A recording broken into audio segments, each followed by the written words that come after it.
کے ہاتھ میں میری جان ہے، تم سب جنت میں داخل ہو جاؤ گے مگر وہ جو جنت میں جانے سے انکار کرے اور جو اللہ سے ایسے بھاگے جیسے آوارہ اونٹ بھاگتے ہیں، جیسے آوارہ اونٹ بھاگتے ہیں، ایسے اللہ سے بھاگے گا وہ جنت میں نہیں جائے گا۔ لوگوں نے پوچھا کہ من جابا یا رسول اللہ، ایسا بدقسمت کون ہے جو انکار کرے گا جنت میں جانے سے؟ کہا من اطاعنی دخل الجنہ ومن عصانی فقد ابا، جو میری اطاعت کرے گا وہ جنت میں داخل ہوگا اور جو میری اطاعت نہیں کرے گا اس نے انکار کیا جنت میں جانے سے۔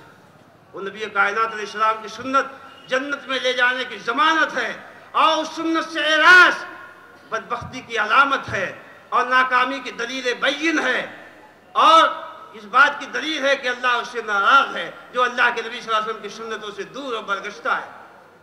کسی کہنے والے نے کیا کہا تھا کہ اسنا علی سنت المصطفیٰ، اسنا علی سنت المصطفیٰ وماتو ولا تنتنا تنتنا، کہ ہم تو سنت مصطفیٰ پہ جان دیتے ہیں اور یہ تناتن بجانے کو اور تبلوں کو دین بنائے ہوئے ہیں، تاشوں کو دین بنائے ہوئے ہیں۔ تو میرے بھائیوں یہ دین سنت رسول اللہ کا ہے۔ صرف قوالیاں گانے سے، ڈھول بجانے سے اللہ کو خوش نہیں کیا جا سکتا، اللہ ناراض ہوتا ہے۔ علامہ اقبال نے کہا تھا کہ زنہار رضا قوم نباشی کے فریبن حقرا بسجودے و نبیرہ بدرودے، ہرگز اس قوم میں سے نہیں ہونا جو اللہ کو سجدوں سے دھوکہ دینا چاہتے ہیں اور نبی کو درودوں سے دھوکہ دینا چاہتے ہیں۔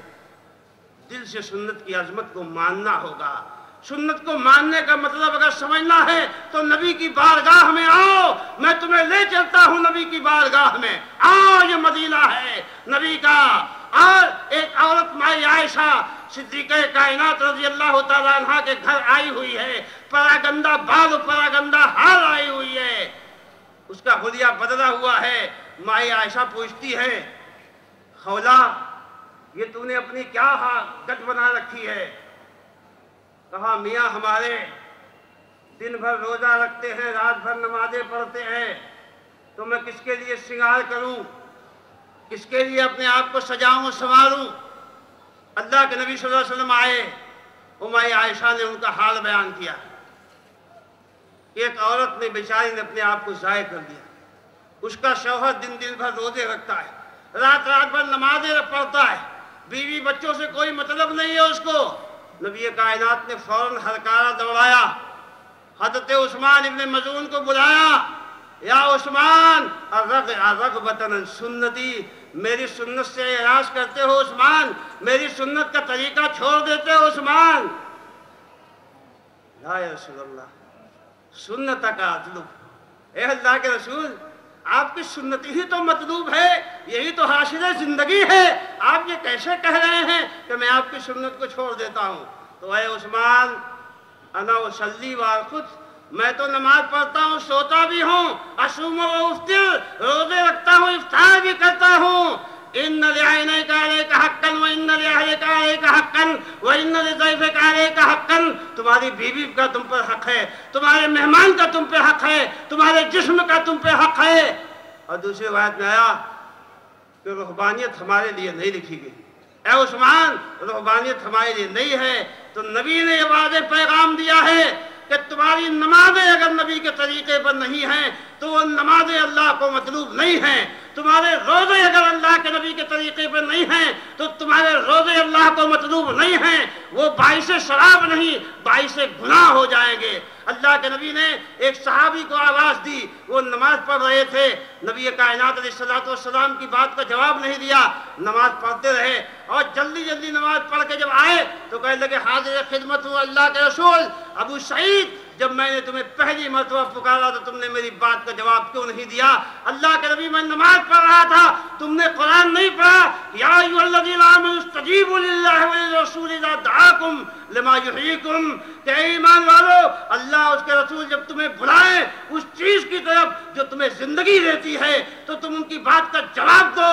تو مطلب یہ حدیث کا یہ ہوا کہ جو نماز نبی نہ چاہے وہ نماز پڑھی جائے تو گناہ، جو روزہ نبی نہ چاہے وہ روزہ رکھا جائے تو گناہ، جو حج نبی نہ چاہے وہ حج کیا جائے تو گناہ، جو جشن نبی نہ چاہے وہ جشن منایا جائے تو گناہ، جو محفل نبی نہ لگوانا چاہے وہ محفل لگائی جائے تو گناہ، جس کی بات ماننے سے نبی روک دیں اس کی بات مانی جائے تو گناہ. اور اس مطلب کو صحابہ کرام نے بہت اچھی طرح سمجھا.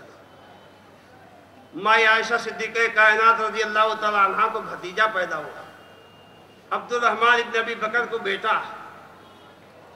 کچھ لوگوں نے کہا کہ اماں اونٹ ذبح کیے جائیں, خوشی میں بھتیجا ہوا ہے, اونٹ ذبح کیا جائے.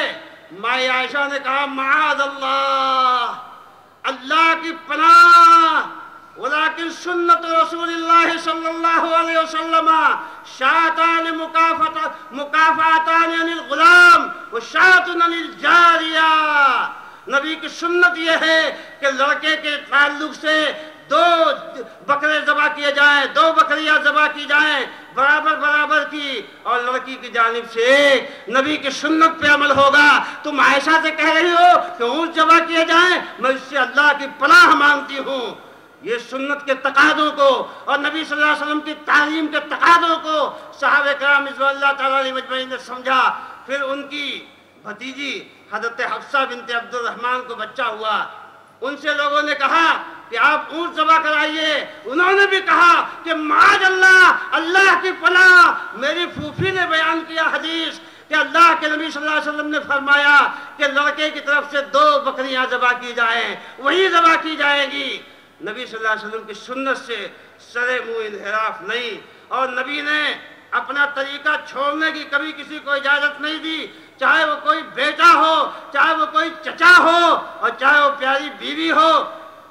حضرت اللہ کے نبی صلی اللہ علیہ وسلم کو اپنی فاطمہ سے بہت پیار تھا, اپنی فاطمہ سے نبی کو بہت پیار تھا. اور جب کہیں سفر سے آتے تو پہلے فاطمہ کے گھر جاتے تھے, اور فاطمہ آتی تو ان کو اٹھا کے بیٹھاتے تھے اور بہت پیار کرتے تھے, بہت چاہتے تھے اپنی فاطمہ رکھتے جگر. نبی کائنات صلی اللہ علیہ وسلم ایک مرتبہ آئے اور دیکھا کہ دیوار پہ پردہ لٹکا ہوا ہے, الٹے قدموں واپس لوٹ گئے. حضرت علی آئے تو دکھ کے مارے فاطمہ بیٹھی ہوئی تھی. بابا جان آئے, میرے گھر میں قدم نہیں رکھا, لوٹ کے چلے گئے, اور میں بھی جاتا ہوں. اللہ کے رسول آپ تشریف لائے, فاطمہ بہت دکھی.